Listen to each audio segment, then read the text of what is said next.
Thanks for listening to the Northwest Yearly Meeting podcast.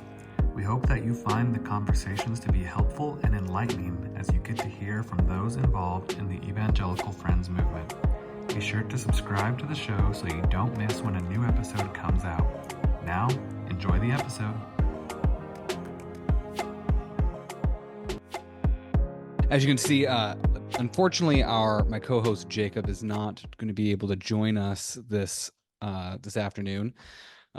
We've the last two episodes we've both been kind of traveling and busy, and unfortunately, into his schedule, he had to bow out today. But Okay. I just want to say welcome to the Northwest Yearly Meeting podcast, where we seek to have helpful and enlightening conversations and hear from those who are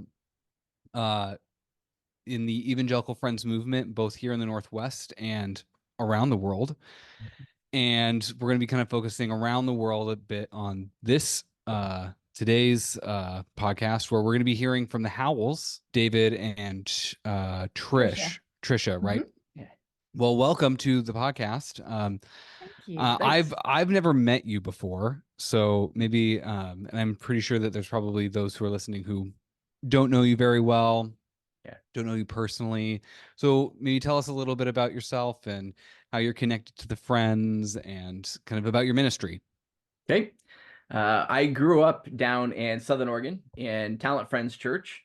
Attended Talent Friends Church as a kid, as a teenager, and then came back as youth pastor at Talent Friends Church, became pastor at Talent Friends Church, went to Berkeley College, spent some time out in Eastern region, but our home and our community has always been the Northwest, serving at Talent Friends Church. And then that's me.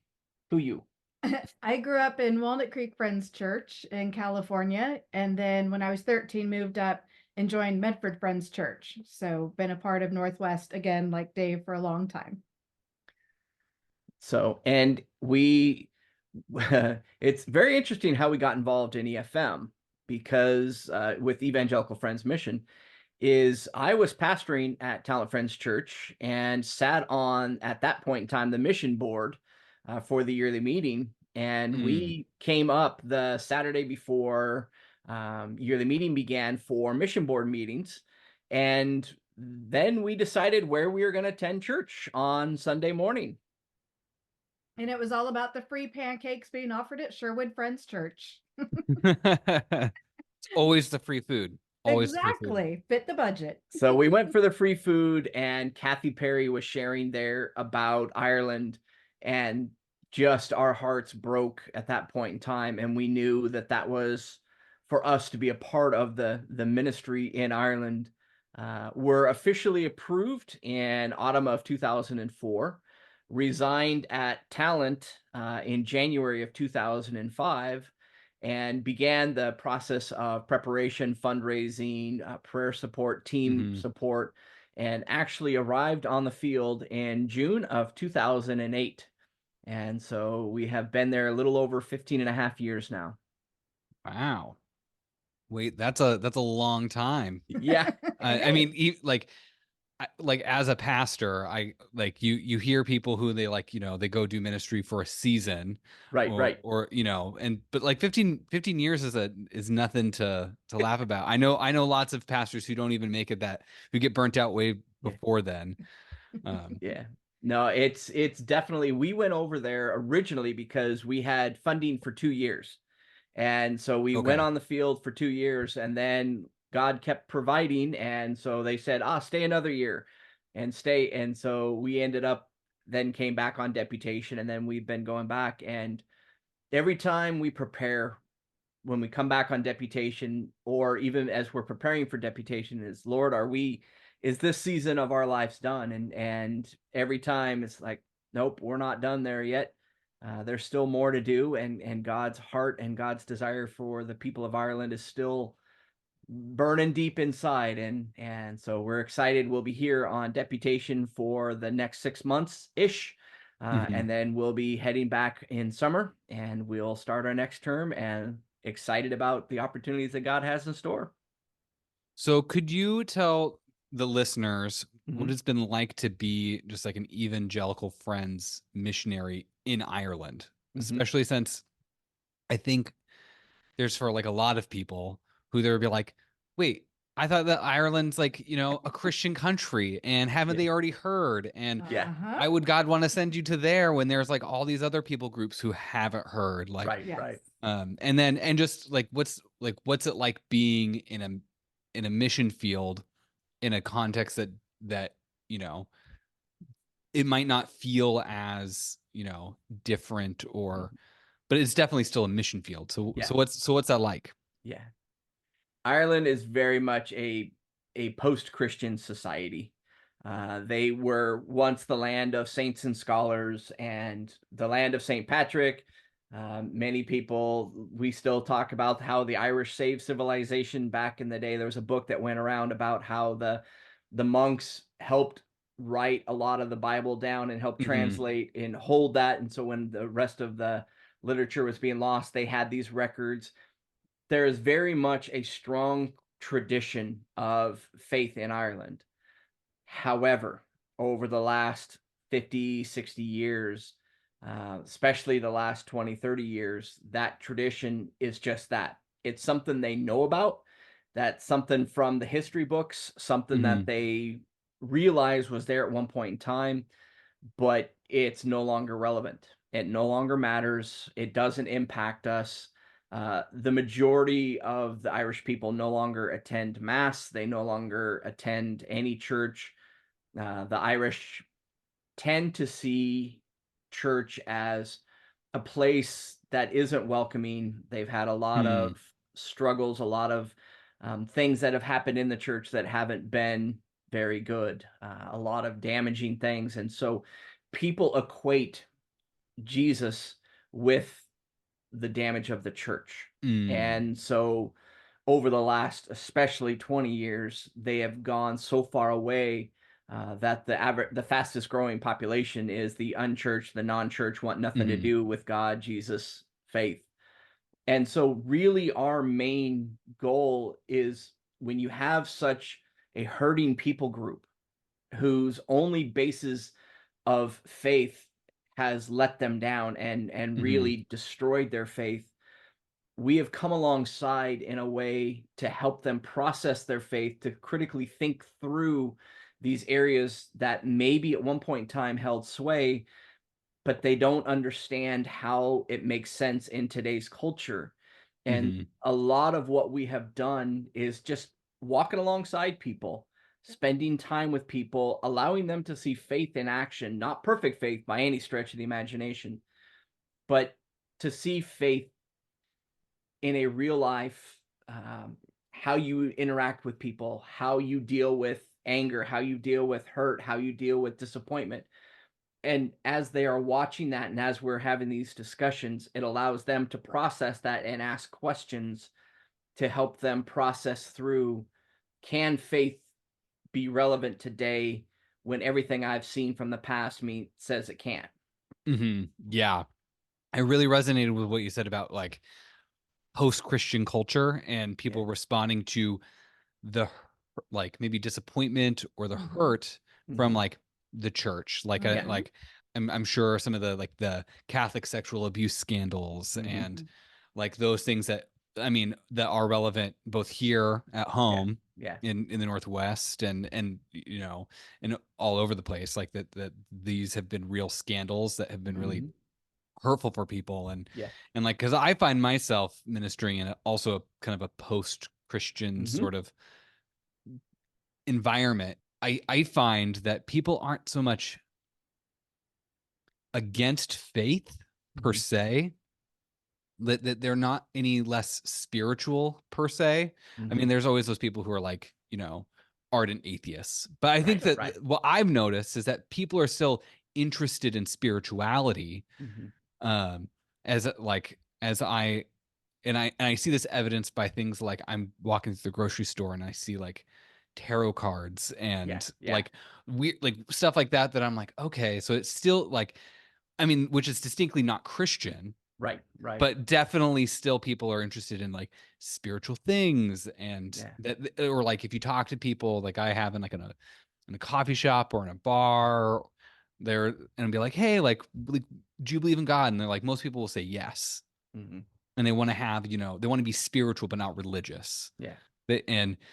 And so I do still see that there's like a hunger for spirituality, but Mm-hmm. maybe but there's been like a disconnect from the Christian heritage, right? Like those answers don't seem, or there's a familiarity Right. on the surface, but people don't know deeply what the Bible teaches, what the gospel's about. And so there's I find that there's this challenge of people thinking that they know more than what they do. Right. And responding to things that they may have personally experienced. Yeah. But oftentimes also just vicariously experienced, being like, oh, that thing happened to that person, that makes me feel bad. Mm-hmm. Right. But yet, in what's weird though is that the critiques are often, at least I find, are oddly Christian. Their values are still kind of Christian, in the sense of that they care about love and compassion, and they come at these at this kind of this weird, it's divorced from Christianity but has their roots still there. So then what are the, I don't know, biggest challenges you faced evangelizing and being a missionary in that kind of context where there's there's that, I've heard post-Christian culture described as there's pre-Christian culture where they never knew what Christianity was. Mm-hmm. Then you had cultian culture where culture was Christianized, and now we're kind of in a post-Christian culture, which is, it's a culture that's moving away from Christianity, and not its no own thing, but reacting against Christianity. That's its stance. It's culture being formed in and against Christianity rather than being its own thing. But it's still it's still using its Christian background to form itself. Yeah. So what are the challenges you face? It's one of those, the biggest challenge has been to represent true Christianity in a fresh way to people who are so skeptical of anything. The Irish in general are really, they've had a rough history of people coming in and colonizing, people coming in trying to dominate, people coming in and trying to take away their Irishness, trying to come in and change them. And it's one of the biggest struggles we face is representing the true Christ in an Irish way. Representing what does it mean to be a Christian in Ireland, because it is culturally, it's a whole different world. They speak English, sort of. They add extra letters here and there, and they move the order around and add E's to the end of words and stuff like that. But it is very much a strong, prideful nation that has lost a lot of its identity by people coming in and trying to take that away. And especially American missionaries and American evangelists and British evangelists coming in, they have a strong reaction to that, because they're not American, they're not British. And so the challenge is, how do we come in and listen and learn the culture, the people, the heart, the way to represent Christ, and then do our level best to speak truth into that, because they are truly postmodern, post Christian. The church, the amount of times I've heard from people who want nothing to do with Christianity or Jesus, because that's not fair. The greatest representation of Christians that they have seen has been the extreme, whether it's from America mainstream media and the way that Christianity is represented over here in that very extreme nature, or the people standing on the street corner and preaching only eternal damnation, and that, rather than this idea of what does it mean to be a transformed life, and how going about how you present that message. And so I think that has been the biggest challenge, is trying to put my American education, my American pastoral theology, pastoral way of doing orthopraxy, all of this, and take that and set it aside and say, okay, how can I learn what an Irishman would do in this situation? How can I represent? How can I speak? How can I invest myself in this situation the way that the Irish would? Mm-hmm. The church is growing in Ireland in certain in categories. It's the Polish Christians who come over from the strong Catholic faith, and it's Mm-hmm. the African immigrants who are coming in from different places around Africa. Those are the two strongest growing communities. The Irish are not. There is very minimal growth in the Irish churches by Irish people. It is the immigrants who are coming in that are growing the church in Ireland, but the Irish are falling farther and farther and farther away from an irrelevant faith. Uh-huh. Yeah, that's really surprising, because like I think that you brought up a couple different things. Like one is like the history of colonization, because I think that even though it's a Western country, it does have a long history of colonization, especially from the British. Mm-hmm. And that I could imagine that having to deal with some of those sensitivities would be not to repeat the mistakes of the past. Yeah. Right. Correct. Yeah. And I think that there's that vibe where people can misunderstand the difference between evangelism and colonization, because they're two different things. Yeah. Yes.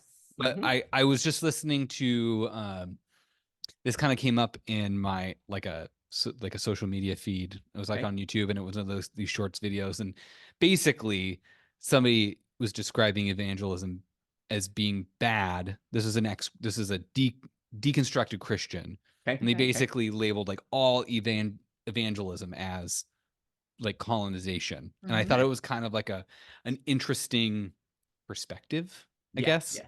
But like it's just like there's lots of things that we love that we'd want to share with people, because you're like, oh wow, this is like, if you found, say that you struggled with losing weight and you found a diet that really worked for you, and you're like, wow, that's awesome, I want to tell people about it. We wouldn't call it colonization, right? We'd just be like, oh, this is really great, this is good news, I want to tell people about it. But in that case, but like there is that long history of, and especially from a Protestant point of view, because it's a Catholic country, and I know that like Catholic Protestant dynamic is still alive. Do you come up against that as evangelical Protestants? Technically, we're not Protestants. Oh, okay. How does explain? Because the Quakers have a brilliant reputation in Ireland because of their ability to stand and to treat everybody with that respect, to treat everybody with the love of Jesus, to see that of Jesus in everyone. And so even when they had the troubles were taking place, they had a wall that was built up in Belfast that was separating two of these warring communities, except there was a house that was in literally the wall went up to one side of the house, and then the house, and then the wall went on the other, and there was doors on either side. And it was called Peace House because it was run by the Quakers, where people from Protestants and people from the Catholic community could come together and be in a house of peace. And the Quakers were facilitators of that. The Quakers had a phenomenal reputation during the potato famine of feeding thousands of people. They had the reputation of, when so many people were being put in prison and for during the Troubles or during back in the 1920s, the Quakers had a brilliant reputation of being able to go in and visit. The guards were allowing Quakers into the prisons to help to mediate and to be that people of peace. And so when we come over there as Friends ministers, as Friends workers.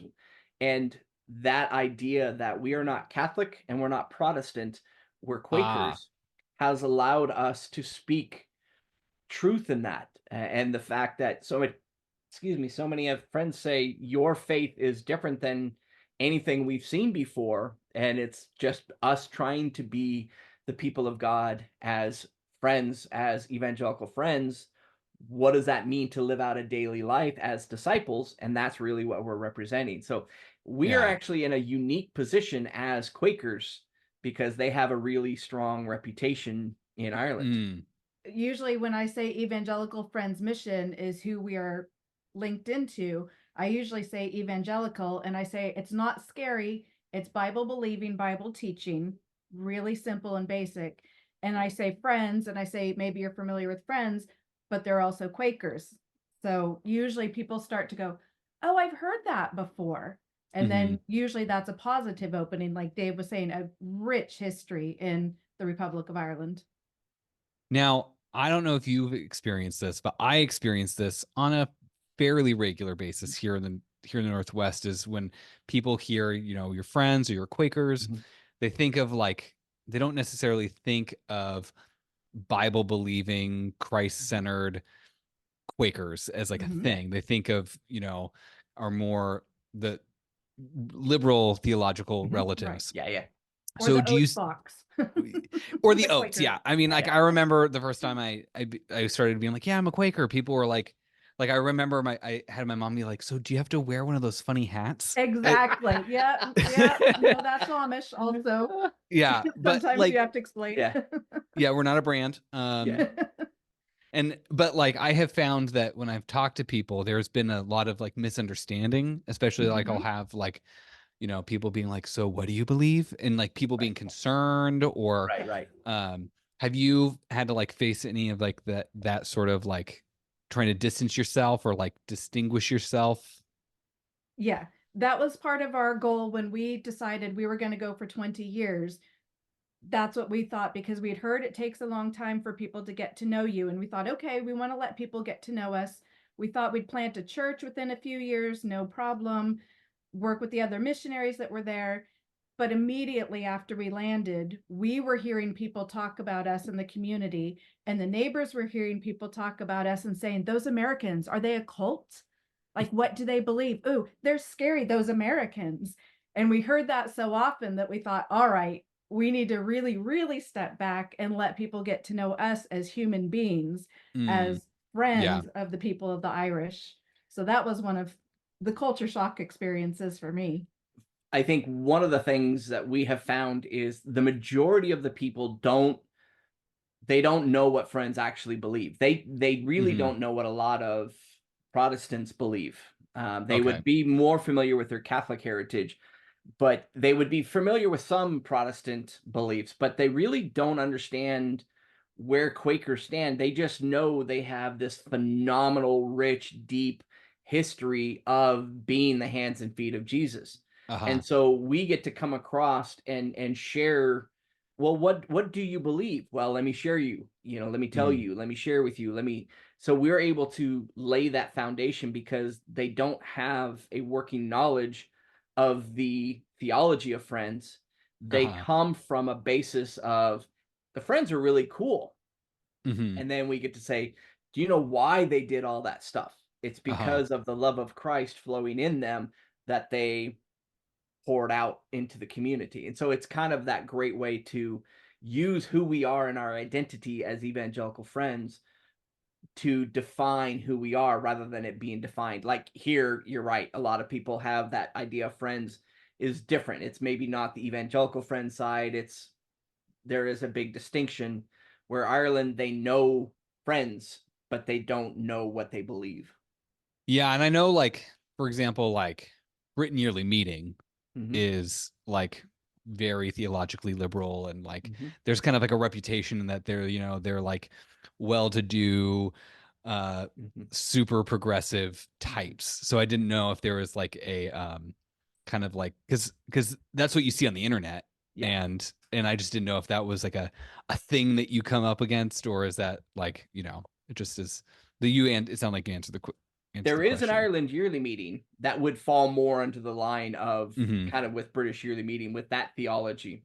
Yeah. But I think at the latest census, there is around 800 or 900 friends that fall under that category in Ireland. So it's a very out of 5 million people. Yeah. So the majority of people, they know of the old Friends meeting houses because they're scattered around. But again, it's the reputation of friends of old, not of current friends. So we have the opportunity to define that for ourselves. Now, so I want to kind of pick up that you said that your plan was to like plan a church. So did your mission go according to plan, or is there something different going on? Totally different. Yeah. At that early days, we were working with Kathy Perry, who is in Greystones, and we were in Wicklow Town. And so it's about 20 minutes between the two of us. And we thought we'll find this neutral community, kind of like a gym, that we thought we'll meet in there, and then our friends can come and her friends can come, and we can all start a church and be together. And we quickly found out that her friends didn't want to come to our friends because they knew Kathy, but they didn't know us on the other side. And then the same with our friends, didn't really want to go to meet them because they knew us, but the trust had been built over the years with us, but not with them. So it was just that one step too far to try and get the Irish together in one room where we thought we all kind of had a common ground. We found that wasn't going to be great at that particular moment in time. The other thing that we found is we had started up a small group in our home. And within the first few years, 4 or 5 years, we had a small group of about 15 people, 12 people coming together, and about 4 or 5 families, 3 or 4 families. And we were trying to reach more people in the community coming in. And we were talking to some people, and they're like, you did exactly what we knew you were going to do. You're an American. You come over. Within the first 5 years, you plant your home church and you grow it, and then nobody comes, it doesn't grow, you lose interest, and you go back home. We were an American cliche. We started our own group, and so we started asking our friends at that time. Some of them have no desire for faith. Some of them we were meeting regularly with who were discipling them. Others were Christians who were part of other churches. So we had a wide, a huge swath of people that we were talking to. And because of the abuse that the church represented, they had no desire to be a church. Because in their mind, the church is only a place of pain, where what we were doing was kind of going through a place of hope and a place of love and a place of salvation and a place of redemption by meeting with individuals, families, small groups, rather than a more formal situation. And so we kind of, at that point in time, made that our main emphasis of discipleship, not church planting, because what is a church? A church is a group of people gathered together and growing that. And there was a phrase one time: if you grow the church, you will not always grow disciples, but if you grow disciples, you will always grow the church. And I love that mentality of our emphasis has been disciple making, meeting with individuals where they are in their faith journey, and growing in that. And there was a study put out, it was in the UK, but it had a lot of variants over to Ireland about the way this was just posted, I think at the end of November, from the Evangelical Alliance. And it was, how are people coming to faith? The number one reason, friendships, spending time with them. The number 2 reason, hospitality, helping people with food and with clothing and with things like that. Online media was a third way. And it was the majority out of the 6 things he listed. I think 4 of them were all very relational, very missional, very walking alongside people, waiting to be invited in a way of loving them, very reminiscent of Jesus hanging out with the disciples. Yeah, so that's been the focus, and we have seen phenomenal things take place through that. Yeah, that's a kind of an interesting model kind of a shift, right? Of like going from maybe what we would, think of, kind of an institutional model, right? Like where you like grow an institution to like foster this, and you church planting. And I know that like here in the Northwest, we've been talking about church planting and a lot lately. And that is like a pretty common model. But this sounds like more like kind of like house church almost, where it's less about the institution and more about kind of like the one-on-one disciple making thing. Because really I've heard of this. Evangelism really isn't different than discipleship.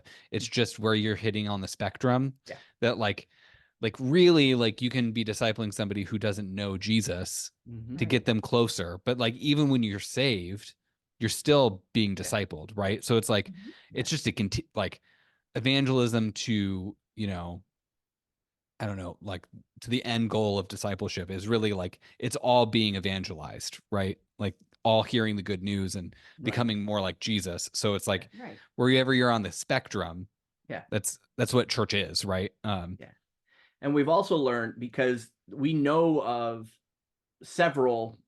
quite a few who missionaries, whether they've come from the UK or come from America, who in different parts of there's some in Wicklow where we're based, some up in Dublin, some around, and they all tend to plateau out about that 15 to 20 people.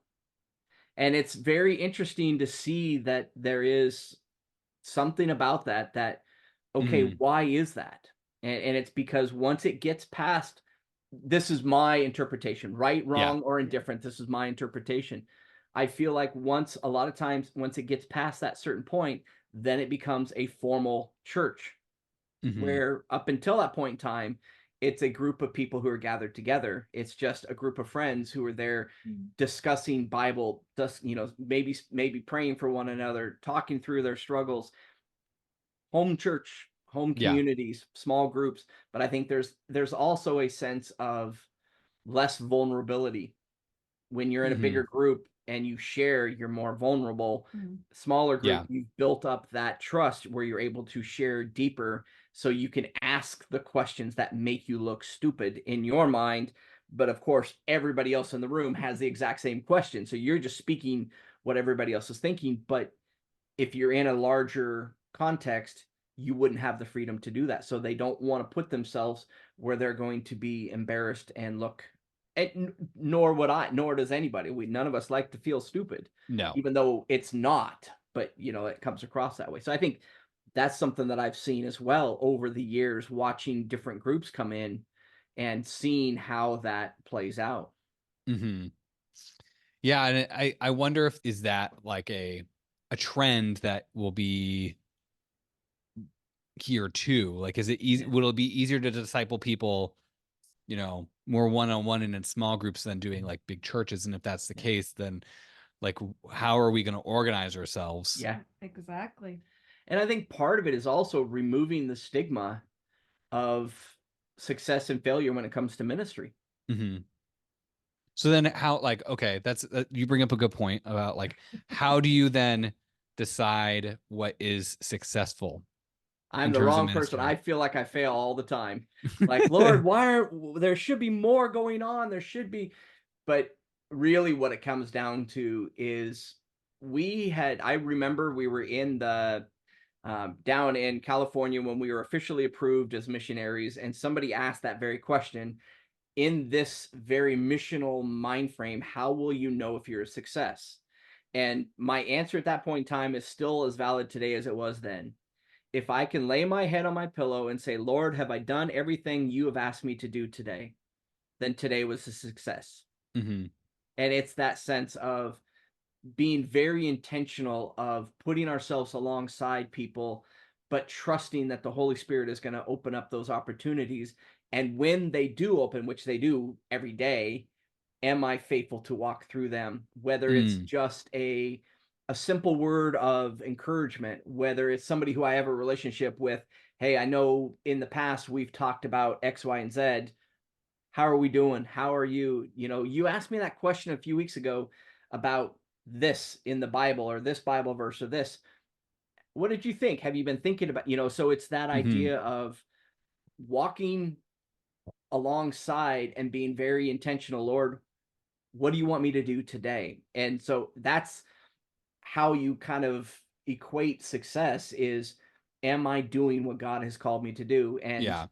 it again, it's a very intentional being out and being involved. You can't just sit in your house and wait for people to knock on the door, obviously. So there is that success of being out and being involved, but it's truly being in tune with what God is doing in people's lives and being very in tune to that still small voice.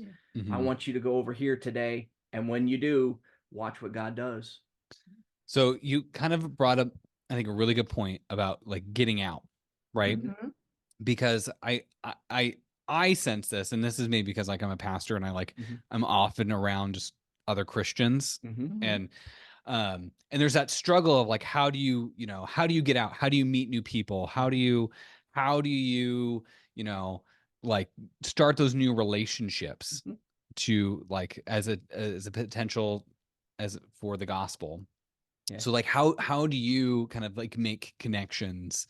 Because I know that there's probably lots of people who are like, I would love to, tell people about Jesus, but I'm just only surrounded by my Christian friends, and I don't know like how to make new connections. Yeah. So what do you do? Find something that you're passionate about. Find a hobby, find something, and then find a community group that is based around that hobby that you can join. Simplest thing. If you enjoy photography, join a photography club. Mm-hmm. If you and be not one that's based, not the church-based photography clubs aren't good, but find go to the library and look for photography clubs. Look for different things. I have found that when we first got to Ireland, one of the things that I did is I created a routine around the same time. So I had certain shops and certain places that I went, and I tried to make sure that I went around the same time. So you tend to see the same sort of people. Mm-hmm. And so that way it's just you get to start those conversations. That initial, you might only say, "Hi, how are you?" And then you start getting to see them. I think the main thing is don't belittle the simple things that you do. Mm-hmm. The going in, I am a big coffee drinker. Love coffee. I have filled up more coffee cards than I probably should in my lifetime, just because I find I go and I sit in the coffee shop and I'll drink my coffee and I'll have my notebook out. I try not to be too engaged because you don't want to look like you're unapproachable, but Yeah. just spend time in the community. I think that's oftentimes we think we've got to start big, going for the same walks around the same time. Find a hobby, find something that you're interested in, and join a community group that is based around that. And then don't be shocked by the things that you hear, or don't be shocked by the things that you're going to be exposed to, because if we truly want to see people come to an understanding of who Jesus is and the transformative power, you're going to have to put yourself alongside those who aren't coming to the church, and they may be a little rougher. I think for me, a couple of years ago, we had to move. Wasn't by choice, wasn't pleasant, but we took some of our stuff into a local charity shop, which is a thrift shop. Mm-hmm. And the woman there was just like really frazzled with these items. And I was asking, could I please have the box back if that wasn't too inconvenient? And like you could tell that she was just like, ah. And so I said, are you all right? And she goes, I don't have enough staff. After COVID, I went from, I think, 30 something people to 4.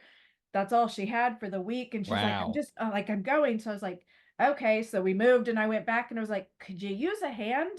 I came and you seemed like you had a lot going on. And she's like, absolutely. So I started signing up and I was there once a week. And not only was it a great thing to do, it was also in the community. She was part of Mm-hmm. the community. She knew lots of people within the community. And then we would have these great discussions after the door was locked, like Yeah. customers are gone. Yeah. So it was really just an organic way of going, okay, I see that you have a need. Can we do something to help? Can we walk beside you? Because that's our goal, is to walk beside, not having to be the ones that are leading or in charge. It's just, how can we make your life easier or better? Yeah. Mm-hmm. You know, a friend of ours has a slogan. He's a businessman, and he always has it: start simple, start small. Yeah. The main thing is just start. It doesn't have to be massive. And I think that's the big thing. When we first moved to Ireland, I probably cleaned our house more that first probably few months than I ever have before, because I was out doing things. And then a lot of times you can only go so far, and then you're coming back. It's like, what do I do with my time? You know, and so there was studying, there's praying and this, and, you know, a lot of hoovering, but it's start simple, start small, but start today. Find something you're passionate about and be involved in your community and see what God does. And then the thing that covers all of this is start with prayer. Mm-hmm. Lord, where do you want me today? And then see what happens. It's very cool to see how God works in ways that you never would have dreamed of before. Mm-hmm.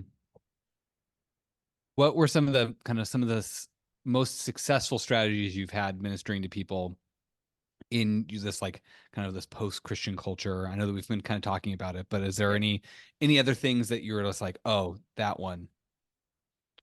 The only thing that I can really particularly think is just being open to give people time. Give them time to process, give them time on their time frame. So as Americans, we tend to be quite driven, and it's got to fit my schedule. And I have found that in Ireland, I really need to sit back when it works with the person to me, and I need to be there and I need to be available, not on my phone on the side, not checking my watch because I need to go, but it's very intentional of just being there for the person, to listen, to talk, and to just be there, be in a relationship with them.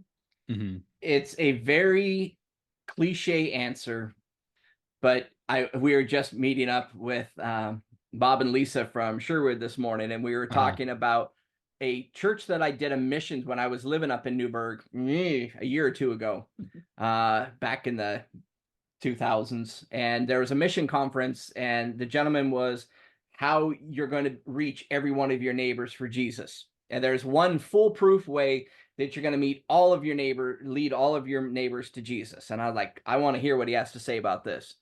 He starts out with 1,000 cups of coffee.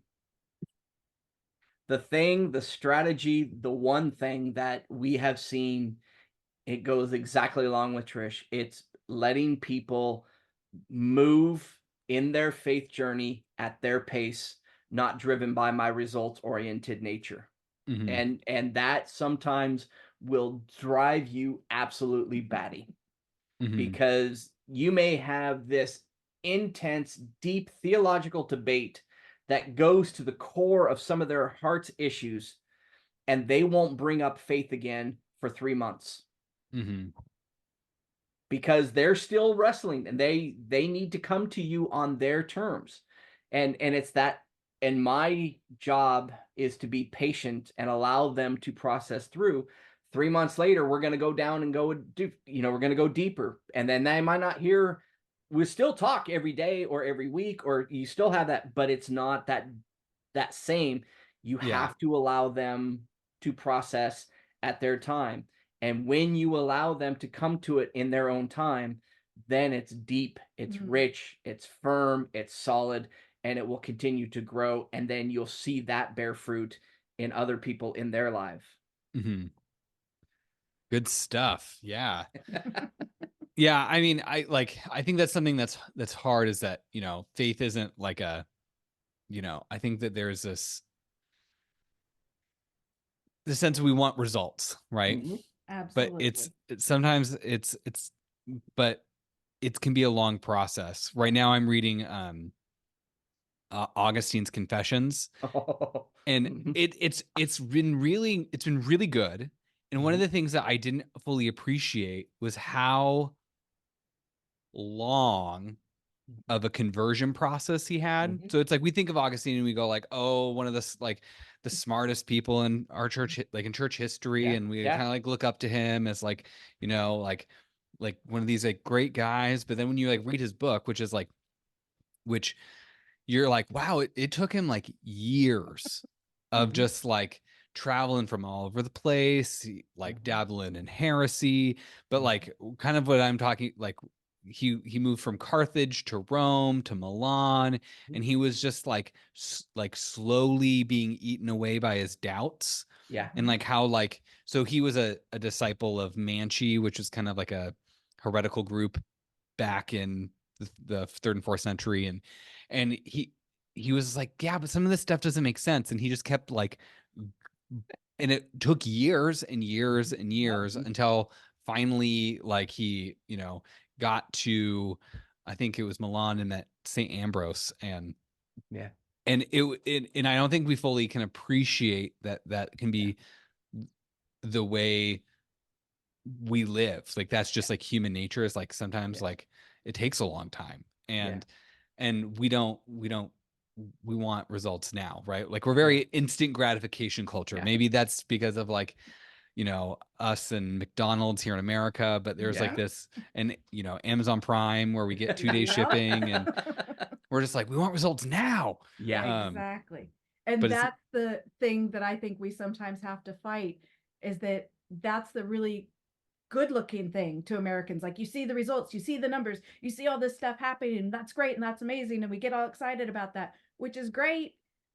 But so is that time where you allow years for somebody to develop exactly what you were saying, like on a very deep level in the way that they're most comfortable. And that's very much fighting part of my American culture that I grew up with, and going, nope, I need to allow these people to progress at their pace.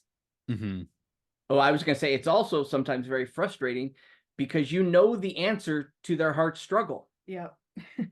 You know the answer if that, you know, but they're not there yet. And that's part of the struggle of just being still and allowing God to be God and us to be his workmen. And just kind of reflect that same kind of grace that God has for all of us, right? Because like isn't like we're all in a state of conversion. Yes. Even like myself, that there's like things that God's working in my heart that's like that needs to be converted to Jesus, even though it might take, you know, decades. And and so it's like, you know, if we're all in this process, then like having that same sort of grace that God gives us to walk through, though, to be long suffering with us, can be hard. I think that's hard for like a lot of us, just to acknowledge the fact that things just take time, and we can't control that. Right. So what are, as we're kind of wrapping up our interview, I have like one just kind of questions, like what sort of needs do you have? Because I know you're back in the States, kind of coming and sharing about some of your needs that you have. And so how can we support you in your ministry? One of the biggest ones is prayer. Every time we come back, we share the same question that gets asked every time, and it's one that you even asked earlier, you know, why Ireland? And you know, and so sometimes this idea of what a struggle it is, what a ministry opportunity it is. So that's the biggest, is for those prayers to keep going, to pray for the Irish people, to pray that they will just grab a hold of the hope and the love and the joy and the salvation that's found in Jesus, to help remove all of the stigma that came from that guilt and shame, and to break free from the shackles of a church that is broken and grab a hold of Jesus. So prayer is the biggest one. And the other that goes alongside is financial support to keep us there. That's every year on deputation, we come home and we get back up to being fully funded so that we're ready to serve in our next term. And so those are the two main areas: is pray for us and our Irish people, Irish friends, and for the funding that needs to come in. And how would people give? Go to the EFM, Evangelical Friends Mission website, find David and Tricia Howell, and click. There is a prayer sign up. There's a donor, or you can give me you can email me and I can send you the information as well. So it's David H at friendsmission.com. And so you can send it to that and I will get you any information that you would like. Awesome. Now I have now we've kind of like talked. I have a speed round of questions. So you can't think about too hard about these things, but you have to answer quickly. These are a little sillier than I'm ready. So what is one person from Christian history that you would like to go out for coffee or a meal with that isn't found in the Bible? Rich Mullins. I'm gonna pass. No one's coming to mind. Oh, come on. No, I'm gonna press you on this one. You have to pick. No. You're like me. I guess you probably you hate favorite questions because I'll have a great answer in about 10 minutes. you have to decide. Joni, No. Corey Ten Boom. Okay. Oh, Literally nothing. literally nothing. You can't think of a single soul, not a single saint, and all Toby Mac. Oh, Okay. I've prayed for him for years. I appreciate his music. Yeah, our son in high school in Ireland, very controversial. Everyone was doing Green Day. Jonathan chose him. So yeah, Toby Mac. I'd love to spend time with him and his family. Okay. Whew. So I mean, they didn't have to be. They didn't have to be dead. Round. So here we go. What is your favorite thing that you have either read or seen lately? So like movie or book or I podcast just watched the movie Palms last night, and it's about a group of elderly women, and they were defending a young teen girl, and I loved that. For me, we were at Sabbath by the Sea, and I was reading Brennan Manning's Souvenirs of Solitude, and dude speaks to my heart every time I read him. Okay. PC or Mac? Mac. I'd love to say I'd like to burn them both. There we go. Okay, cats or dogs? Dogs. Oh, cats only recently. Only recently. Yeah. Okay. Our in-laws have a cat, and I love their cat. Now, with Ireland, are they a very dog-friendly culture? Yes. Okay, because although they do sometimes put them in the boot of the car, and that freaks me out because the car goes by and you hear this muffled woof, woof, woof in the back. they put them in the boot. Like Yeah. they put them in their trunks. Trunk. Yeah. Yeah, I can translate. I watch so much British television. And I have friends who live in Scotland and in England. So it's like I'm used to having to translate, but Perfect. they keep them in their trunks? Yeah. There's only some. That's not normal. Not all, but like they'll drive them to the coast to go let them run around or whatever. So it really is ultimately dog friendly, but that part kind of freaks me out in between. I've not seen a lot of that. You hear it. Okay. Yeah. The muffled. Okay. What is one thing from a U.S. grocery store that you miss? Mint chocolate chip ice cream, Republic of Ireland. By the way, Ireland, just to clarify, not England, Ireland. Oh, did I say England? Yes, Yeah. you did. I meant Ireland. Sorry. Yeah. Root beer. Root beer and mint chocolate chip. I knew it was Ireland, but Yeah. It's all right. We forgive you. That's kind of a very important distinction that we hear often. That's I know it's important because I just said England before because I had friends. So Yeah. I think that's where my mind got like. Yeah. boop, boop, boop. No, I was with you. root beer. Root beer. Okay. Yeah, I guess that's all I have. It was just I always find that when you kind of like or what is the strangest potato chip flavor that you see over there? Prawn cocktail. I don't know if Wait, they have what? that. Prawn cocktail? Cocktail? Oh, that's unique. Uh-huh. One of the beautiful things about my wife since we moved to Ireland is she'll come home with these things from the closeout aisle and go, "This looks horrible. We must try it." So there has been some different types of chips that she's brought home that, not good. All food. Yeah. Weird. I mean, there's also probably things that you love there that you could not get here. Yes, a good Irish fry breakfast with black and white pudding, which would be blood pudding and white pudding, and which are sausages for people who don't know. Yes, yes. They're sausages that have coagulated pig blood in them that has just a phenomenal taste to it. And for me, it's a bag of chips being the French fries, usually kind of chunky style with vinegar on it. And there's just a smell and a taste that's fantastic. You walk by a chipper and you suddenly just get weak in the knees. And it's like Homer Simpson and donuts. And yeah. Oh, and since you've lived there for quite some time, because it's been since, I mean, what would it be? You left 2008 is when we arrived on the field. So that's like what, like 15 years? Yeah. I mean, roughly. Yeah. I don't know if that I'm bad at mental math. Yeah. You did great. But like, have you had time to explore the island? And what would you say is like one of your like favorite like places you visited? I just kind of chuckled because we had some friends that came and visited early, and so we got a little pass. So I used to take the kids all over the country, and they would be like, "Mom, come on." But then they'd go to school and they'd be like, "Oh, we've seen that in the history book, but we've also visited there." Do you have a favorite? Surprisingly, the lighthouses in Wicklow Town, where we were based, where we lived, is one of my favorite places. It's just walking on that coast. I think the Cliffs of Moher is breathtaking. I mean, the beauty of the countryside. Literally, you could go anywhere in the country and just be in awe of the beauty. But I love our little area of the wood. I think it's just phenomenal. But for me, there's a little place called Cahir Castle, spelled Cahir. So it looks like Cahir, but Cahir Castle, and I love that. I just think that's a really cool place.